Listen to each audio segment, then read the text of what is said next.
All right. That was very fun. We are going to pivot now to our other guest. Of course, as you guys know, this is usually the time when we would have Paul answer some labor questions. But today we have a very special guest. He is Ernest Garrett, the president of the American Federation of State, County, and Municipal Employees, District Council 33, which represents public workers in Philly. As far as I understand it, the union has a big contract fight coming up, and you all held a big rally earlier this week. So I'm going to turn it over to you and Paul to kind of get into the specifics of that. How's it going, Ernest? Hey, how are you, Paul? Good. So I want to start maybe for our listeners. Can you tell listeners, what kind of workers does your union represent? And also, what has the experience been like since COVID-19 for your workers? Okay. So we represent a wide range of workers, all the way from water department employees to sanitation workers to custodial workers at the airport, coroner's office, a wide range of workers, all of the blue collar workers and for the city. Mm-hmm. And what's it been like? I mean, since COVID-19 for these workers?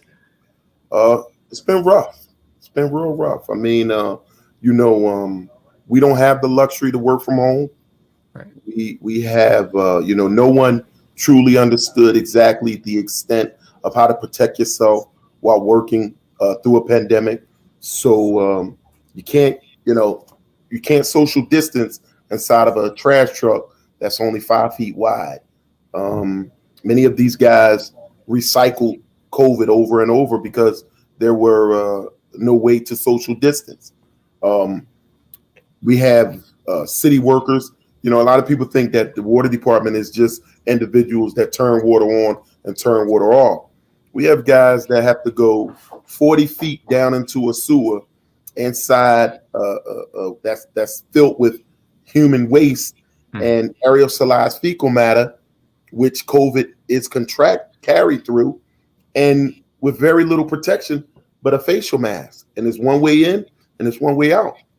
And so these guys were very afraid because there was no studies done. There was no time to see if people were going to contract COVID through aerosolized fecal matter. At our coroner's office, dead persons don't talk, so they don't come in saying whether or not they have the COVID virus or not. It's been very rough. Our healthcare workers, our airport workers, I mean, you name it. There's no other employer that has dealt with COVID-19 in a manner in which we have. I myself contracted COVID-19 and stayed in the hospital for 14 days. 90% of my lungs were filled with ammonia. So it's been rough. It's been really rough. And what you said, it kind of reminded me of something I wasn't planning to ask, but even before COVID, like take sanitation workers, I think they've always been ranked one of the most dangerous jobs you could have, more so than a police officer. I mean, besides COVID, could you talk about like a job like sanitation? What are the daily dangers that they face on the job? The sanitation worker is one of the most undervalued jobs. A lot of people think that it's easy to walk 7 to 11 miles a day. You don't get a choice to decide whether you can pick up this trash or not. And what happens is these guys, they don't have the time to stop, examine the bag, and see whether or not they're going to grab it. So often, especially with the rise of opioid addiction in this city, they grabbing bags and flinging them bags and being pricked and poked by needles, and then they have to go through baseline testing and wait to make sure that they haven't contracted another virus that will shortly end your life. Then with the rise of the housing market in Philadelphia, they have one of the most, these contractors, there should be something filed in the city to stop contractors from using the empty buckets as waste dispensers. So when these trash guys go and they grab this trash and they put it into the hopper and they compact it, these buckets explode. They now have a name for them. They call them South Philly bombs. And Right. we have thousands of pictures where they explode and you have human feces all over the hopper. Well, when they explode and they get aerosolized, you know what I mean? You're now again at risk. You know, so the sanitation worker, I would ask anyone, if you think that's a easy job, try it. Try walking in 90-degree heat behind some of the most vile smell you could think of, and continue to service the citizens of Philadelphia with a smile on your face. Very difficult. Right. And just imagine, I mean, 2 weeks without sanitation workers, let alone a month, 2 months, you know, what would happen to the city? Absolutely. Yeah. So you all have a contract expiring. So you I think starting negotiations or have been in negotiations. Can you kind of just talk about how are they going? What are some of the main demands that you are looking for out of this contract? Well, our contract ends the end of this month. We haven't sat down with the city yet. My position is clear with the city. I will not accept anything other than equality, equitable treatment for these men and women. I believe that's the reason why they put me in this position. And they didn't put me in this position to spin the wheel on a merry-go-round and let it stop where it stopped and take that as this hit. I mean, these men and women have worked through a pandemic willingly. You know, when they could have took the short route, like so many people, and said, you know what, go ahead and lay me off. I'll go take that check over there. It's safer.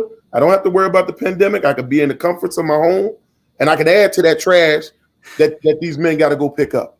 But they came to work, and with the fears of taking this deadly disease onto their family, they continued to march on. So I've told the city we have to straighten out some, District Council 33. We have been treated, and I believe we have been treated worse than human over the last 20 years.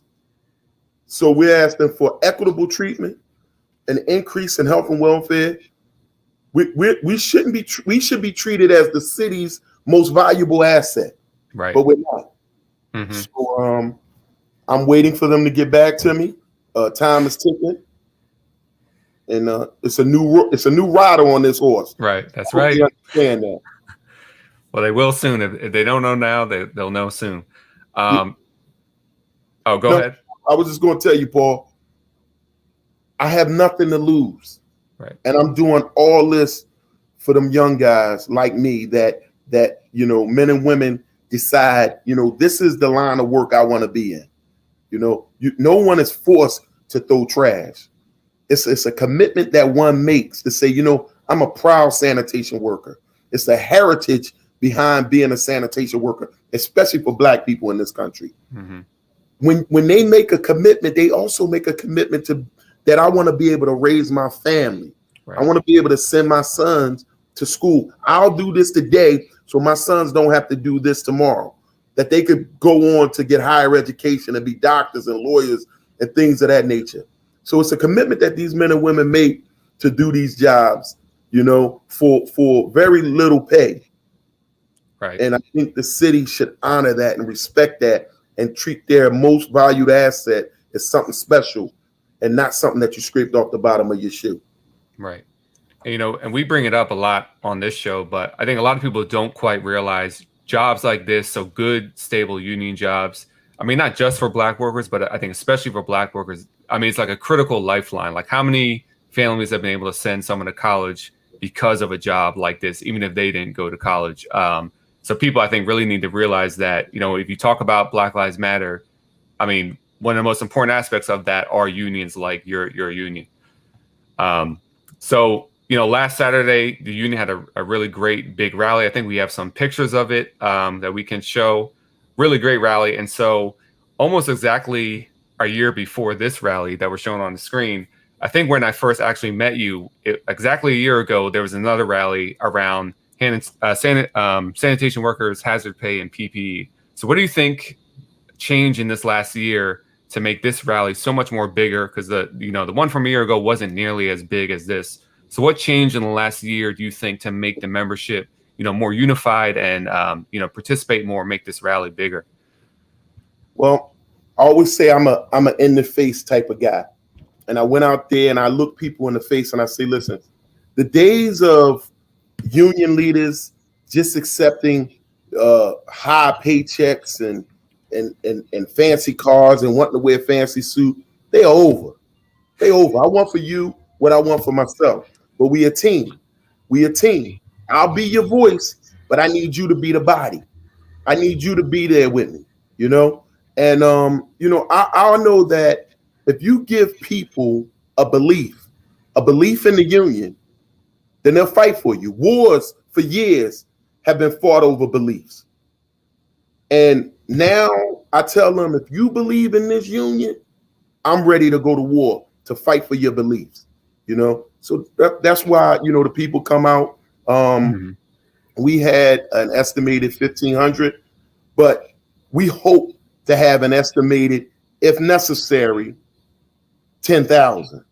So I hope we don't have to have that rally. I hope that they understand I'm not an old rodeo rider. I hope they understand. But if they want to go to war, then it is what it is. Well, you have my number. I'll be there if they make that choice. So what about for yourself? How long have you been in DC 33? And how do you think the treatment of city workers has changed over time? Do you think it's gotten worse, better, the same? I've been with District Council 33 for 24 years, and it was one of the best things I ever did with my life. I got out the military, didn't know which way I was going. Tried a couple odd jobs here and there, and the city came through, and it allowed me to grow up,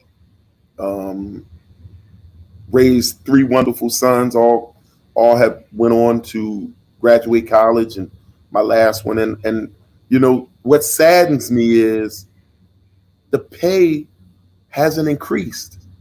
It's the average salary for a city worker is around $1,000 every 2 weeks. And in this city, you cannot work for District Council 33 as a man and buy a home. The average homes in West Philadelphia, $250,000. Kensington is now $250,000 and up. I mean, I don't know where they expect us to live if this market continues to increase in the rate that it has. Right. We need fair wages.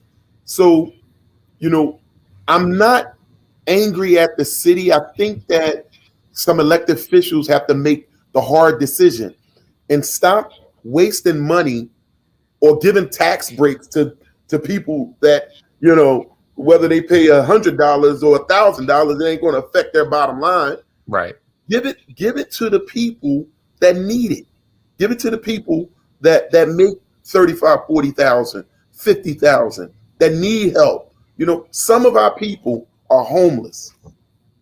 We had to open up an EAP in this building because we have members that work every day and can't afford to rent in this city. Wow. That don't make sense. So for the last question, I mean, you kind of just touched on this, but, public workers, whether it's city workers, I'm a public school teacher, we're always told there's no money for raises, for benefits, for more staff or anything.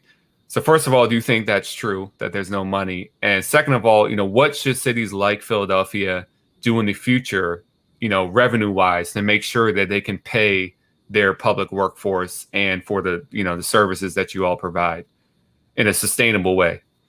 I'm going to be honest with you, Paul. And I've said this a million times. I don't care where they get the money from.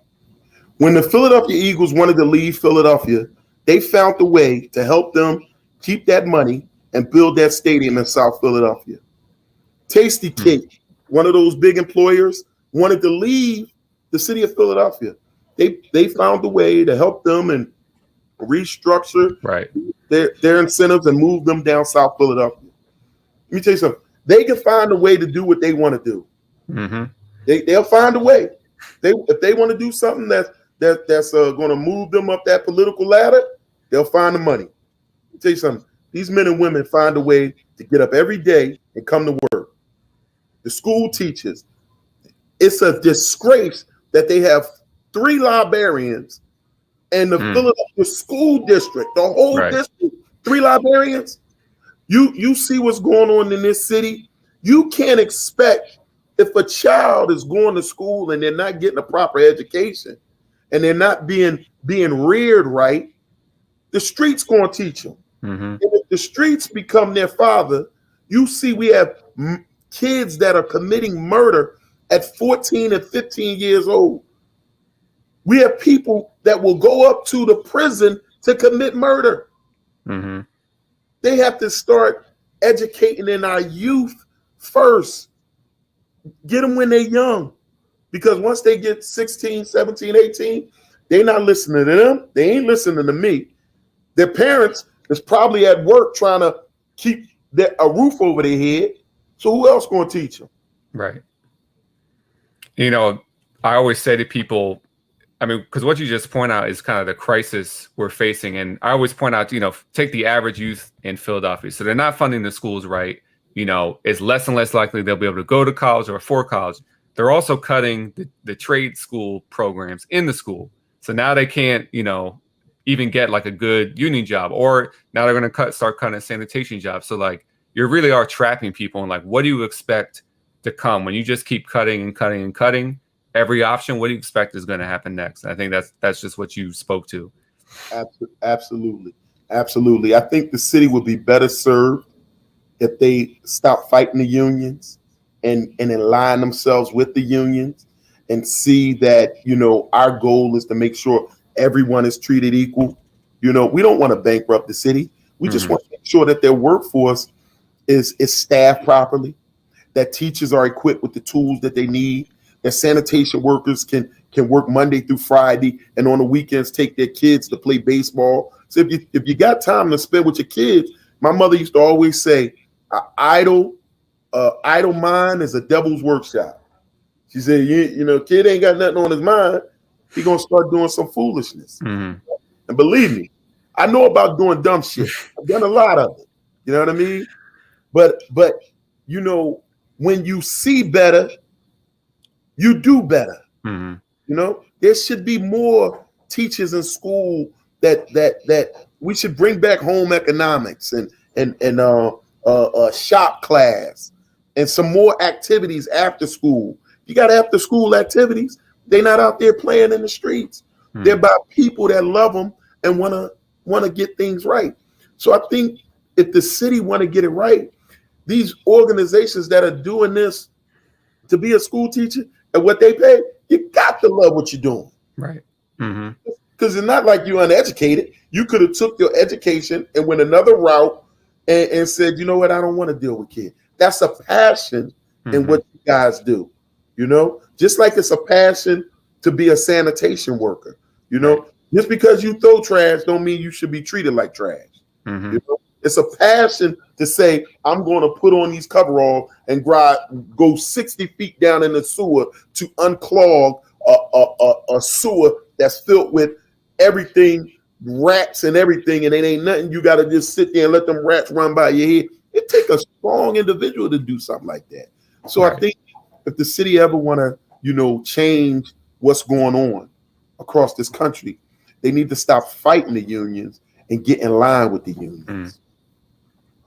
Well said. And, you know, I saw Richard Hooker, brother from Teamsters Local 623 in the comments, you know, and I'm going to reference what he's always saying about, you know, they called us all essential for a year. So now all these contracts are coming due. Now it's time to really show, if you think we're essential, you got to pay us like we're essential. You got to treat us like we're essential. So I really hope, you know, part of your fight is helping people realize, you know, if you didn't before appreciate sanitation workers or Amazon, you know, delivery drivers, hopefully the COVID has made people wake up to say, you know, these people really are essential. So thank you so much for coming on, and thank you for your fight. You know, I'll be with you. Just hit me up when the next rally. And so thanks for coming on, President Garrett. Absolutely. I appreciate you guys. And I'm going to make sure I'm a new fan of the COVID show. You know what I mean? Like and subscribe, you know. You heard it from Ernest Garrett. And we love to have you back on, you know, in the future. I mean, as things develop, you know, we want to feature, you know, union leaders and union members. Absolutely. Well, you're a friend of mine. I like your style. You know what I mean? And it's nice meeting Miss Jen Pan. And we're here. Our doors are open for you. Mm-hmm. Anything we can do for you in your cause for justice and equality for working people, let us know. Thank you, President Garrett. All right, brother. Thanks. Bye. That was a great talk. I always love having a union man on, obviously. And I just want to point out something about the rally pictures, which were amazing. So shout out to whoever took those photos. If on some off chance you happen to be watching, they're amazing. But I noticed somebody was holding the classic "I am a man" sign. Right. And I love that. And I think that, you know, probably lots of Jacobin viewers know this, but that sign came from the Memphis sanitation strike. And I think, you know, that has kind of been lost in the general public. I think it's, you know, I think everybody knows it's connected to the civil rights movement. But I think that sometimes people think it's just a kind of like generalized expression of dignity, which it is, of course, but it's also part of a sanitation strike. So just to go back to what President Garrett was saying about, you know, the dignity of sanitation workers and what a tough job it is, and you know, how it's often overlooked, and it's essential.